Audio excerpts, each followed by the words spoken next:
Buenas tardes. El día de hoy nos encontramos en la Facultad de Enfermería, Unidad Torreón, con la doctora Alma Rosa Quirós Guerra, donde le haremos una pequeña entrevista acerca de la teoría sobre el proceso atención enfermero. ¿Podría empezar a darnos una breve definición de qué es el proceso de atención en enfermería?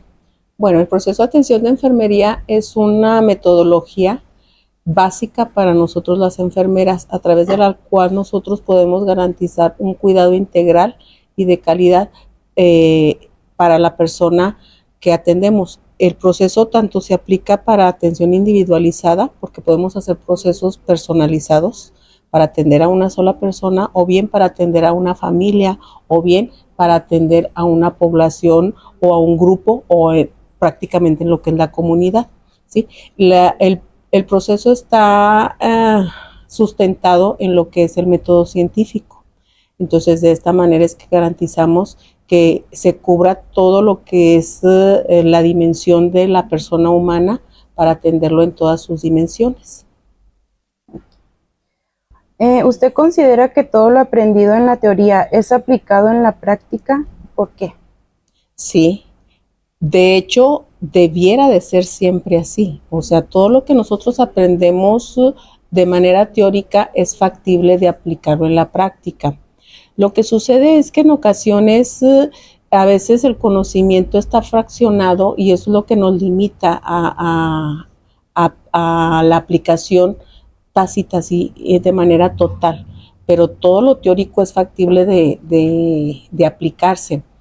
En ocasiones se presentan algunas cuestiones de limitación, pero porque no cuentas con algunos referentes que necesitas para aplicarlo. Si tú no comprendes de manera completa lo que son los componentes teóricos, difícilmente los vas a poder aplicar. Entonces, para poderlos aplicar íntegramente o al 100%, tienes que tener el conocimiento completo o la comprensión completa del componente teórico. ¿Qué es lo que nos limita para la comprensión completa del componente teórico? Que yo no tengo un referente previo que me ayude a entenderlo, ¿sí? Y eso es lo que me limita, y eso es lo que en ocasiones hace que las personas perciban que lo que se aprende en las aulas de manera científica a veces no es aplicativo en el ámbito clínico o en los escenarios reales. Pero lo que sucede es que a veces no llegamos a ese nivel de comprensión total del conocimiento que entonces nos limita a la aplicación, ¿sí? Por eso es que es muy importante que cuando nosotros desarrollamos o acercamos a las personas a lo que es el conocimiento científico, debemos de cerciorarnos que la persona está comprendiendo en su totalidad el referente teórico, ¿sí? Con un componente, miren, es algo tan sencillo. En ocasiones, no sé si les ha pasado que a veces empleamos algunas palabras para una frase, pero si una palabra no la entiendes, esa frase se va a distorsionar, ya no se comprende. Lo mismo sucede con el conocimiento teórico. Si tú no comprendes la totalidad del conocimiento teórico, entonces difícilmente lo vas a poder aplicar al 100%. De ahí la importancia de que hay que conocer completamente el conocimiento teórico, entenderlo, comprenderlo y asimilarlo, ¿sí? Y el ver la aplicación práctica del conocimiento, ¿sí? ¿Esto de qué manera lo hacemos?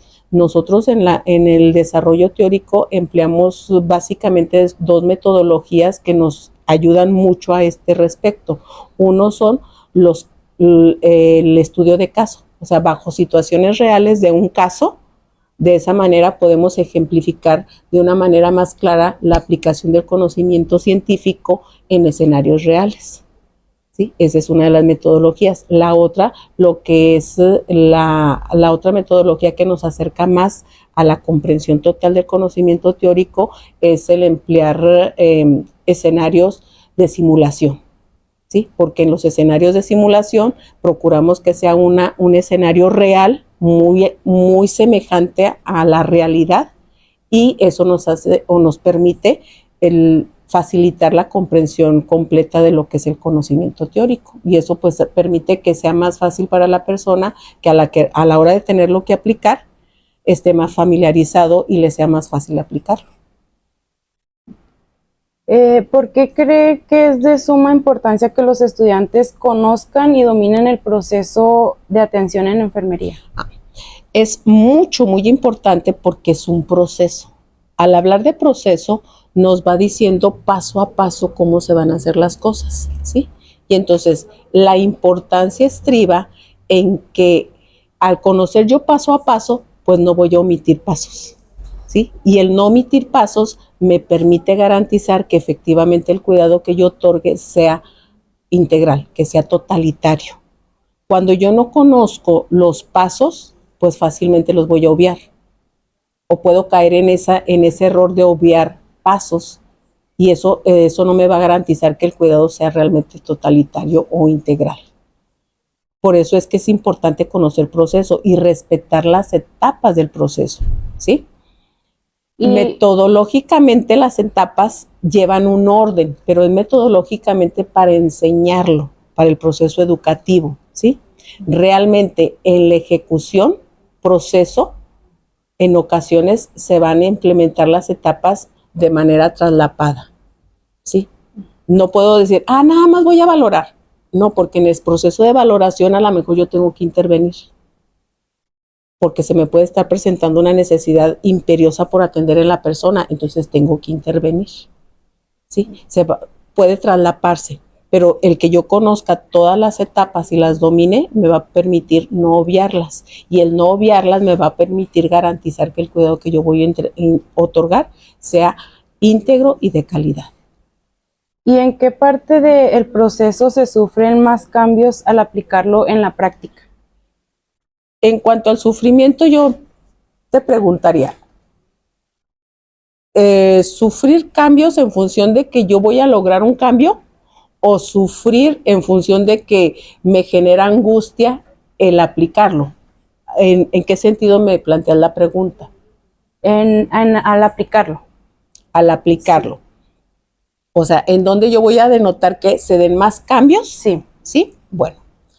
De hecho, donde yo voy a evidenciar que efectivamente estoy logrando cambios de beneficio en mi usuario es después de haber realizado la intervención. Después de que yo realizo la intervención, inmediatamente en el mismo proceso de estar realizando la intervención, yo ya tengo que estar volviendo a hacer valoración para evaluar qué tanto me está funcionando o no la intervención que acordamos el usuario y yo para llevar a cabo, ¿sí? Entonces, en el inter de que yo estoy realizando la intervención, en ese mismo proceso, yo tengo que estar iniciando de nuevo a valorar para evaluar la efectividad de mi proceso, ¿sí?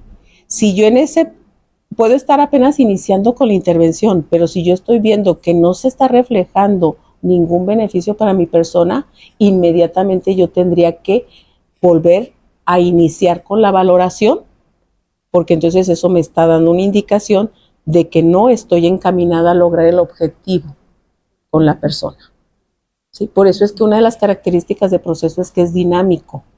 O sea, yo puedo planear algo, pero si ya a la hora de ejecutarlo veo que no va encaminado a ayudar a la persona a resolver su necesidad, yo tengo que volver a reorientarlo, ¿sí? Y entonces tengo que volver otra vez a valorar, porque ya evalué que lo que llevo de avanzada de intervención no me está resultando de beneficio para la persona. Entonces tengo que volver a valorar. Por eso es que yo les mencionaba ahorita que metódicamente, académicamente, lo vemos en 5 etapas y se las enseñamos de manera consecutiva una a la otra. Pero a la hora de operacionalizarlo, o sea, a la hora de ejecutarlo, las etapas se traslapan una con otra. Y eso es lo que le da esa característica de ser dinámico, que lo puedo cambiar, ¿sí? Porque todo tiene que estar centrado en buscar un beneficio para la persona, el ayudarlo a resolver sus necesidades. Entonces, todas las partes del proceso son importantes y no es posible omitir ninguna parte del proceso enfermero. No, todas son importantes. Y no, el omitir alguna de las fases o de las etapas ya me pondría en una situación de riesgo de no garantizar un cuidado de calidad. y de no poder resolver las necesidades de la persona, ¿sí? Sin embargo, desde mi punto de vista muy personal, yo considero que la principal etapa es la de la valoración. Si yo no valoro bien a mi persona, si yo no la valoro de manera integral y totalitaria, entonces mi proceso puede no ser el más adecuado, ¿sí? Pero eso no quiere decir que las otras etapas no sean importantes. Todas son importantes y todas tienen que ejecutarse. Pero si yo no tengo lo fundamental, lo básico, que en este caso es a través de la valoración, pues entonces mi proceso puede estar desvirtuado y no favorecer a que la persona recupere su salud o mantener su salud o ayudarlo a resolver las necesidades que estamos identificando. ¿Cuál sería un aspecto fundamental que no debe ser dejado de lado en el proceso? La valoración. La valoración. La valoración, sí. O sea, esa no la podemos dejar de lado. Nosotros como enfermeras y enfermeros debemos de sernos expertos en valorar, ¿sí? Y esa expertise en valorar debe de estar encaminada no tan solo a valorar el aspecto físico de la persona, sino también sus otras dimensiones, la dimensión psicológica, la dimensión emocional, la dimensión espiritual, incluso la dimensión social en cuanto a la relación con los otros. Porque fíjense, en ocasiones, a veces la manifestación de alteración no está a veces relacionada propiamente con la persona, sino es de relación con los otros. Y a veces nuestra intervención no va a estar encaminada directamente hacia la persona, sino que va a ser encaminada hacia la relación con los otros, ¿sí? Y por ejemplo, hay otros procesos que son así más específicos en los cuales la atención a veces no es directa con la persona, sino es con el cuidador principal. Y esto es más importante en aquellos grupos etarios, por ejemplo, en el niño, en el recién nacido. Habrá cuidados que sí van a ser específicos hacia el recién nacido, pero otros va a ser de capacitación a la madre para que pueda satisfacer las necesidades del niño. Y eso es en los extremos de la vida, porque también tenemos, por ejemplo, las personas adultas mayores que ya no tienen la capacidad de prodigarse ellos mismos el cuidado, de ser sus propios gestores de salud. Entonces, en quien vamos a enfocar el proceso de atención de enfermería va a ser en el cuidado, porque a él lo vamos a tener que habilitar para que pueda tener esa capacidad de prodigar el cuidado a la persona, ¿sí? O también en las personas que por alguna situación, ya sea por una cuestión física, no puedan prodigarse el cuidado en cualquier etapa de la vida, ¿sí? O por ejemplo, en las personas que tienen alguna alteración mental que les impide tener un dominio sobre sus acciones y que dependen de otros, entonces el proceso va a estar enfocado no tan solo a la persona, sino también al cuidador, para fortalecer su nivel de expertise que le permita otorgar ese cuidado de calidad a la persona y que pueda mantenerse en un estado de bienestar. ¿Y de qué manera puede afectar al paciente o al cuidador si no se cuenta con el conocimiento teórico del proceso? Pues se va a afectar directamente porque no vamos a satisfacer sus necesidades, ¿sí? O vamos a satisfacerlas de manera parcial o incluso hasta podemos ponerlo en riesgo, porque si no estamos brindando un cuidado seguro, pues podemos ser nosotros los detonantes de alteración en salud de la persona, o incluso podemos ser nosotros el detonante para generar alguna alteración en la persona, o incluso a veces hasta cuestiones de falta de seguridad. Por darles un ejemplo, si yo no estoy capacitada en el conocimiento sobre lo que es la forma correcta de inmovilizar a una persona y requiere una inmovilización, ¿sí? Y si yo no estoy capacitada, puedo provocarle a la hora de sujetarlo, si yo no lo sujeto de la manera correcta, por ejemplo, en una convulsión. Si yo no lo sujeto de la manera correcta, puedo provocarle una fractura. Por eso es muy importante tener el conocimiento científico y conocer la metodología para poderlo aplicar de la manera correcta. Y en base en su experiencia, ¿qué método de enseñanza considera que es el adecuado para formar a los estudiantes? Los más idóneos para nosotros, pero que a veces no son factibles de lograr, es el método de caso y la simulación, ¿sí? Pero eso no quiere decir que, por ejemplo, lo que son los métodos de enseñanza tradicional no sean útiles, también son útiles. Pero hay que saber en qué momento debo aplicar uno y debo aplicar otro. Ejemplo, eh, al iniciar una asignatura, por ejemplo, si vamos a empezar a ver proceso de atención de enfermería, pues yo primero tengo que iniciar a lo mejor con un método tradicional, que es meramente expositivo, para darles a conocer todos los conceptos y todos los componentes de proceso. Después tenemos que evolucionar hacia otros métodos en donde ustedes ya puedan aplicar ese conocimiento y entonces ya nos vamos a otra metodología que puede ser, por ejemplo, los talleres de análisis y producción, en donde a ustedes ya con ese conocimiento que aprendieron, ahora hay que aplicarlo, ¿sí? Y entonces se hacen talleres en donde ustedes puedan aprender cómo usar Nandan-Ignok con casos ficticios o solamente con alguna situación de complejidad, ¿sí? De una persona, ¿sí? Y después vamos a avanzar hacia lo que ya son los escenarios reales o los casos clínicos, ya con un caso real que se les presenta para que ustedes ahora ya lo que aprendieron primero conceptualmente con solamente exposición y luego después lo retroalimentaron con el proceso de taller, la metodología de taller, con la metodología de taller, en donde ya es un grado más de complejidad del conocimiento, ¿sí? Y después pueden avanzar a lo que ya son lo que es el estudio de caso, porque es bajo un caso real, ¿sí? Y luego avanzar hacia lo que es lo que son las simulaciones, ¿sí? Y luego ya lo último es cuando ustedes van a la práctica, que ya son los escenarios reales, pero porque ustedes ya transitaron de una evolutiva, de una metodología a otra de aprendizaje. O sea, de primera intención no podemos irnos a una simulación, porque primero tienen que aprender conceptos. Y eso, lo más viable para conceptos en ocasiones es la educación tradicional, que es la exposición. ¿Sí? Entonces, teoría, simulación y caso real. Exactamente. ¿Sí? Y estudios de caso.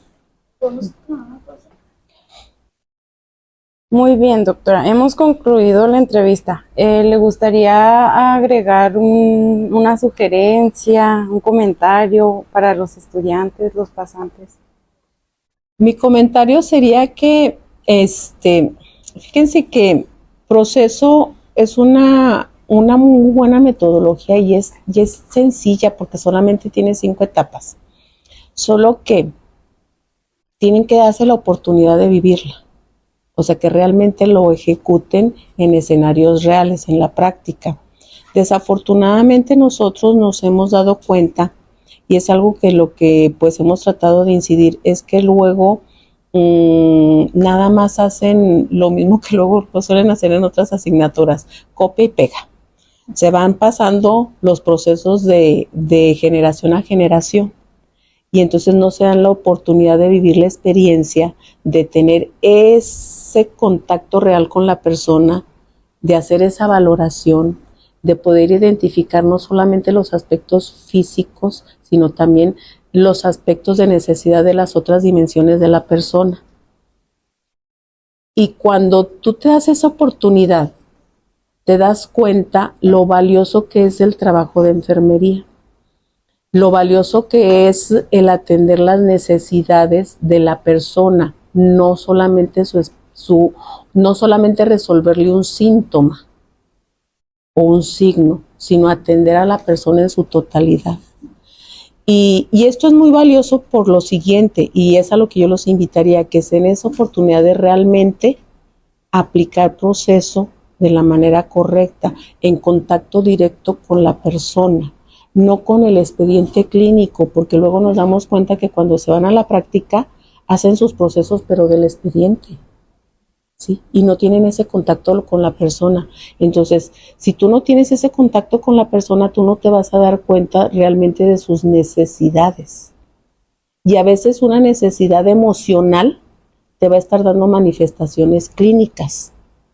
Y te puedes estar desgastando en atender las manifestaciones clínicas y nunca vas a ver que la persona se vaya recuperando.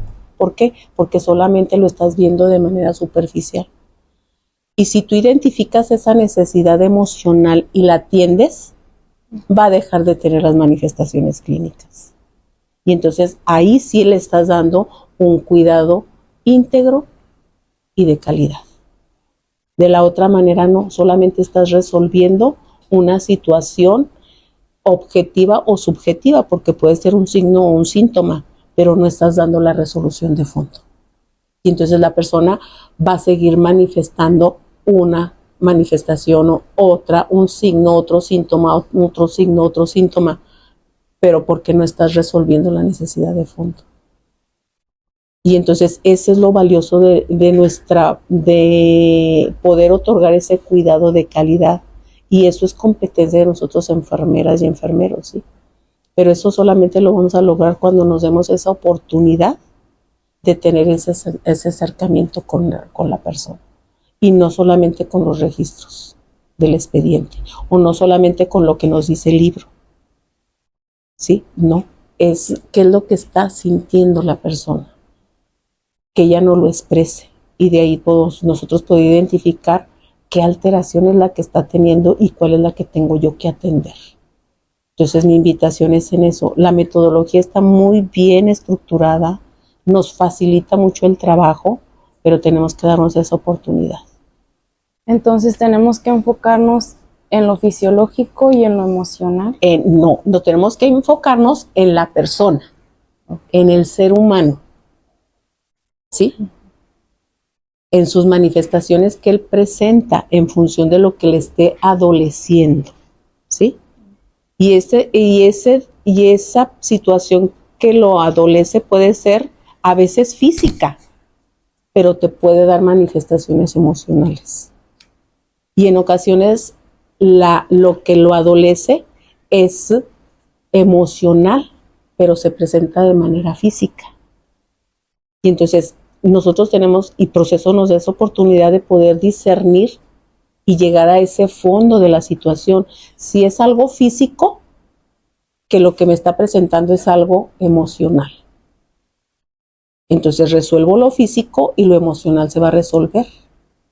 Pero si es algo emocional que lo está manifestando como algo físico, resuelvo lo emocional y se va a resolver lo físico. Pero para eso necesito esa relación con la persona. Eso no lo voy a poder identificar si yo solamente me voy a los documentos, a un expediente clínico o a lo que dice la literatura. Es el proceso de esa relación con la persona, de valorarlo íntegramente, ¿sí? Les puedo compartir una situación de una persona que ella era una persona que vive con diabetes, ¿sí? Y no estaba en rangos meta. Y ya consultas y consultas y consultas y no entraba a rangos meta. Y la consulta era consultoría de enfermería con la enfermera de familia, sí, pero no entraba a rangos meta. Y entonces la enfermera llega a un punto donde dice, es que yo ya le dije todo lo que dice la literatura, todo lo que dicen mis guías metodológicas de cómo tiene que manejarse el paciente, sí, pero no lo estaba viendo como ser humano.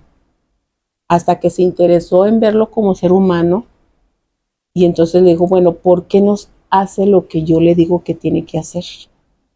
¿Por qué no se adhiere a la dieta? ¿Sí? Y entonces la persona, como ya le dio la apertura, la persona le dice, es que usted me dice todo eso muy bien, pero usted nunca me ha preguntado en qué trabajo. Yo soy velador y yo en la mañana que salgo de la velada, ya lo único que quiero es acostarme a dormir porque estoy cansado. ¿A qué horas quiere que yo desayune lo que usted dice que tengo que desayunar?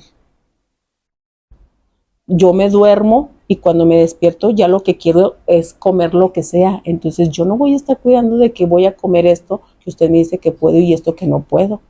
Como lo que encuentro, ¿sí? Y entonces ahí entendió la enfermera que no estaba aplicando proceso, ¿sí? Y no se estaba interesando por la persona. Cuando ella se interesó por la persona, entonces ya empezó a negociar con él. Y lo único que era que no tenía una adhesión a su dieta. Y ese es un diagnóstico de enfermería. Lo abordó en cuanto a la adhesión de su dieta, negociando, que es parte de lo que dice el proceso. O sea, el plan no lo voy a hacer yo, lo voy a hacer en conjunto con mi paciente. Así nos lo dice el proceso. Y vamos a acordar cómo vamos a abordar esas intervenciones. Y entonces ya acordaron cómo manejar la dieta y alternativas de cómo manejar la dieta, ¿sí? Y el paciente empezó a ver resultados de que bajaron sus niveles de glucosa. Y al ver que bajaban sus niveles de glucosa con la forma en que estaban manejando la dieta que le acordaron, ¿qué creen que pasó con el paciente? Dijo, esto sí funciona, ¿sí? Y entonces, ¿cómo más le podemos hacer para que yo siga mejor? Pero es la interacción enfermera-paciente, ¿sí? Y entonces, él logró estar en valores meta, nada más al haber atendido su necesidad de qué tipo, social, ¿sí? Mencionó los rangos meta, ¿nos podría decir a qué se refiere con los rangos meta? Bueno, en la persona que vive con diabetes hay 2 rangos meta, o sea, de mantener los niveles de glucosa en sangre, ¿sí? Cuando está en ayuno, sus niveles tienen que estar igual o menor a 70 miligramos de glucosa en sangre por decilitro en ayuno. Y postprandial, que es después de la comida, sus valores tienen que estar igual o menor a 140 miligramos de glucosa en sangre por decilitro a las 2 horas. Si después de las 2 horas el valor está por arriba de 140, quiere decir que no está en rango. ¿Qué implica que no esté en rango? Que ya va a haber lesiones a nivel celular. Lo mismo en ayuno, si está por arriba del valor, va a haber ya alteración a nivel celular. ¿Qué implica en la persona que vive con diabetes este respecto? Que ya se van a estar dañando determinadas células que son las que más le gustan a la glucosa libre que anda en sangre, ¿sí? ¿Cuáles son esas estructuras? El nervio óptico, lo que es el sistema vascular, ¿sí? Y lo que es el sistema nervioso y lo que es la nefrona, o sea, la célula estructural del riñón. Por eso las complicaciones de la diabetes es que la persona puede tener problemas de pie diabético, porque se lesiona, porque se alteraron las lesiones, las terminaciones nerviosas y no se da cuenta. Se hace una lesión y la lesión no cicatriza y no se atiende y pueden llegar incluso hasta la amputación. Pueden llegar a perder la vista porque se lesiona el nervio óptico y produce ceguera. Se lesiona la célula del riñón y caen en una insuficiencia renal, que son y los problemas vasculares, accidentes vasculares, ¿sí? Cuando no están en valores meta. Por eso la persona que vive con diabetes, lo importante es que esté en valores meta, ¿sí? Y la triada de manejo para lograr que la persona que vive con diabetes esté en valores meta es la adhesión a su tratamiento, la dieta y la actividad física. Bueno, pues sería todo de nuestra parte. Le agradecemos su tiempo y su disposición y le deseamos bonita tarde. Igualmente, muchachas, muchas gracias.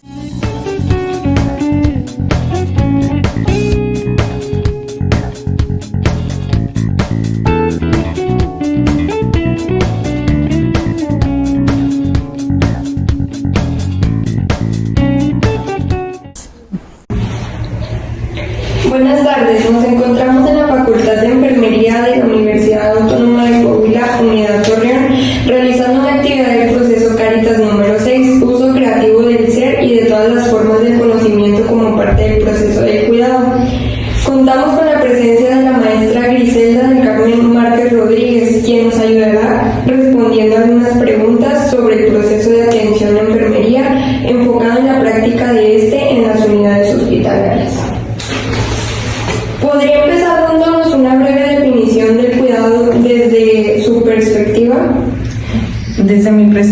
perspectiva, el cuidado lo tendríamos que dividir en las dos palabras. Cuidar, pues si vamos al diccionario va a decir que es una actividad humana, que es un proceso y es la relación que va más allá de la enfermedad. El cuidado en enfermería es la esencia de nuestra disciplina. Entonces nosotros somos el ejemplo de la tienda del cuidado. Nosotros, como puede tener la necesidad nuestro paciente, vamos a actuar. Si nuestro paciente requiere de algún procedimiento en específico, ese es el producto que yo le voy a dar a mi cliente. Esa es mi propia definición de cuidar. En la etapa del proceso de atención de enfermería contamos con 5 etapas: la valoración, el diagnóstico, planeación, ejecución y evaluación. Desde su experiencia, ¿cree que estas han cambiado? Desde mi práctica como profesional de enfermería en un hospital hasta el momento no ha tenido ninguna transición. Ya si vemos la línea del tiempo, pues sí ha tenido ese cambio en las etapas, pero desde que soy profesional titulado, no. ¿Y todos estos cambios han sido para el beneficio del paciente? Sí, en comparación al proceso como existía antes de que yo fuera profesional y en la línea del tiempo como lo mencionamos, pues sí, porque había algunas, en el proceso no había etapas contempladas donde se brincaban los cuidados, entonces sí es algo productivo. ¿Cómo considera el cuidado que realizan los estudiantes a los pacientes en sus prácticas clínicas? El cuidado que van ustedes a dar cuando van a campo clínico como practicantes sí es bueno. Al nivel, si nos ponemos a analizar a qué semestre va cada uno, es bueno. Pudiera ser excelente al inicio porque al final es excelente. ¿Por qué? Porque cuando empiezan las prácticas es cuando empiezan a agarrarle la onda, ahora sí, agarrarle el hilo de cómo es el proceso conforme a las prácticas, a los objetivos de aprendizaje que se tienen. Entonces ya cuando están culminando es cuando ya lo tienen más claro y lo desarrollan mucho mejor. ¿Usted sugiere que debe de haber algún cambio en el proceso de atención? No, un cambio como tal, agregarle o quitarle alguna etapa, a lo mejor no. A lo mejor el cambio sería al momento de entender la evaluación. Realmente que cuando lo estemos haciendo, en el enlace del turno, que es donde nosotros damos un resultado y lo compartimos con el turno que va llegando, sea algo más claro. A ver, ¿fue bueno o fue malo? ¿Cuál fue la respuesta? O sea, no parece difícil, ¿por qué me cambia? ¿Qué valores son los que deben implementarse en el proceso de atención de enfermería hacia los pacientes? Valores que deben de implementarse, yo creo que es un arrastre de lo que es la esencia de cada ser humano. Pero sobre todo el desarrollar o el afinar la empatía es el principal. ¿Por qué? Porque si empezamos con ese valor, podemos entender las necesidades del paciente, podemos entenderlo más o podemos ponernos en sus zapatos, porque eso es empatía, ponernos en los zapatos del otro para saber qué está sintiendo, tratar de adivinar qué está sintiendo. Entonces yo creo que ese sería el primer valor, que sería el fundamental, el respeto, la responsabilidad, porque está en tus manos la responsabilidad de hacer bien un procedimiento, el hacer bien el cuidado, es algo que depende de ti como enfermera frente a tu paciente, sin importar el grado académico que puedas tener, si eres estudiante, si eres practicante, si eres pasante, no importa, es una responsabilidad. ¿Cuál debe ser el conocer, ser y hacer tanto de los estudiantes como del personal de enfermería en el proceso de atención enfermero? Esas son las competencias que debe tener, son apegados a los pilares del conocimiento, los conocimientos preexistentes para poder otorgar un buen proceso de atención en enfermería, pues debe ser así como lo mencionas, en esas divisiones, conocer cómo hacerlo, cuáles son sus etapas, o sea, todo lo que debas de saber para poder desarrollarlo. El deber ser es cómo lo va a ir desarrollando, qué competencias tiene cada persona, para poderlo realizar. En resumen, debe de tener el conocimiento no básico. Todos debemos tener el conocimiento experto de lo que es el proceso de atención a la enfermería. Todos debemos de tener a la mano el conocimiento de bajo qué teoría lo vamos a hacer, bajo qué lenguaje lo vamos a hacer, dependiendo del escenario que se nos esté presentando. No es lo mismo un proceso de atención a la enfermería en un pediátrico que en un adulto mayor o en una mujer embarazada. Y aún en una mujer embarazada o en la mujer, en cada una de sus etapas también va a cambiar. Entonces, definitivamente las competencias tienen que estar muy claras y todos las deben de tener. Los estudiantes tienen la iniciativa de llevar a cabo el proceso de manera correcta. Sí, la iniciativa sí la tienen. ¿Por qué? Porque tienen el conocimiento fresco. No, los estudiantes son una bocanada de aire fresco en el hospital, sobre todo para las personas que tienen cierta resistencia. Cuando escuchan proceso de atención a la enfermería dicen, no, eso es teoría, pero no se dan cuenta que está en su hoja de enfermería, en su registro de enfermería está implícito. Entonces, en el momento en que ustedes van, los estudiantes dicen, no, pues es que estamos valorando, estamos con los signos vitales. Y tú, hijo, tú que le sabes al Nandanik, ¿no? Y les terminan enseñando. Entonces, la iniciativa sí la tienen. Ya si después adaptan o adoptan ese comportamiento erróneo, pues ya es muy diferente. Por último, ¿cree que es necesario la implementación del cuidado holístico, que no solo nos centremos en lo físico, sino también en lo mental? Sí. Influye mucho la esfera mental en el progreso del estado de salud del paciente. Si yo tengo un paciente con VIH, y es una experiencia personal, si yo tengo un paciente con VIH y noto que no quiere comer y que está en un momento de crisis, de desequilibrio, porque se siente acusado con las miradas, se siente ¿cuál sería la palabra exacta para lo que esa persona me reflejó? Pues que se siente acusado, como si hubiera hecho algo malo. Y el cuidado holístico es precisamente todo. La esfera mental de ella estaba desequilibrada, entonces ella optó por no comer, no bañarse, no expresar sus sentimientos más que por el dolor.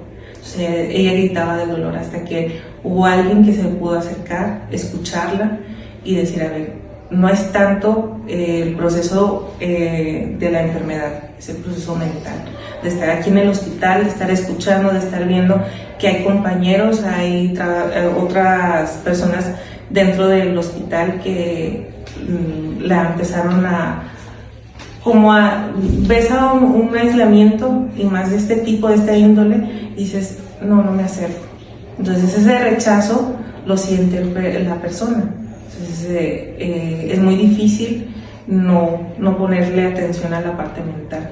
A lo mejor en los adultos, en los jóvenes, pues sí, influye demasiado. Sería todo de nuestra parte. ¿Le gustaría agregar algún comentario? Más que invitarlos a que el proceso de atención a la enfermería no se quede o no lo piensen ustedes que está muy en las nubes y que es algo que solamente lo hacemos aquí en la escuela. Lo aplicamos todos los días. Si lo hacemos bien, como nos lo están enseñando en esta parte teórica, lo vamos a realizar correctamente en el escenario de un hospital. Cuando vayan a prácticas, enséñenle al personal, sensibilícenlo a que es algo importante, que es realmente una actividad, es la prioridad número 1 de la enfermería, porque es con lo que iniciamos. Entonces, nada más eso. Agradecemos mucho su tiempo y disposición para realizar esta actividad. Gracias.